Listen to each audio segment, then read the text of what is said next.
Have you ever thought what you would do if you were kidnapped and held hostage in a hotel room? What's up, guys? Ryan here with Tampa. I had a really awesome woman in the class a couple days ago, and she shared with me a really shocking story of how she survived a kidnapping.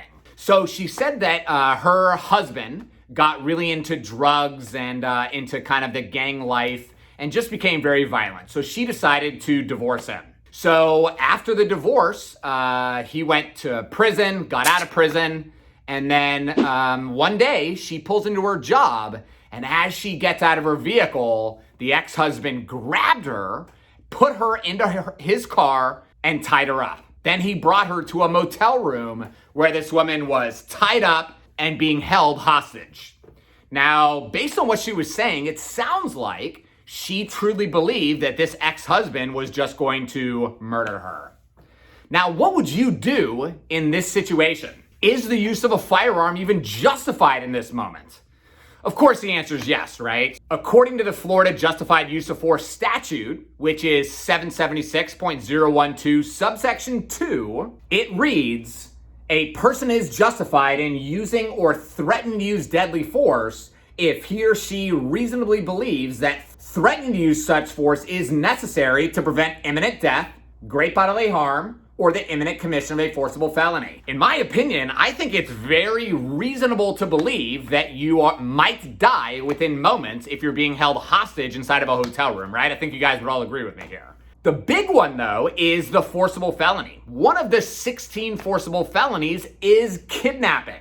So in my opinion, a firearm would definitely be justified in a situation like this.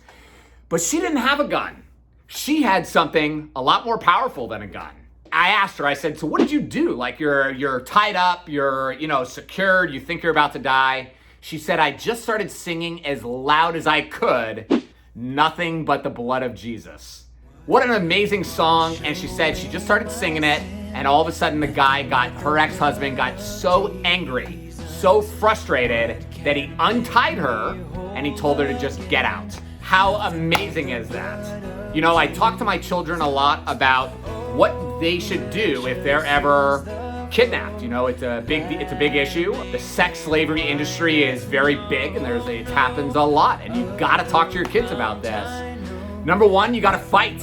You got to fight like your life depends on it, because it does. The devil doesn't like it when we start bringing the blood of Jesus into things, and it really pisses him off. And I just think it was super powerful. So I'm very happy for her, happy that she is safe. And it just goes to show you that having a firearm is pretty critical, but there's one thing that's more important, and that's Jesus.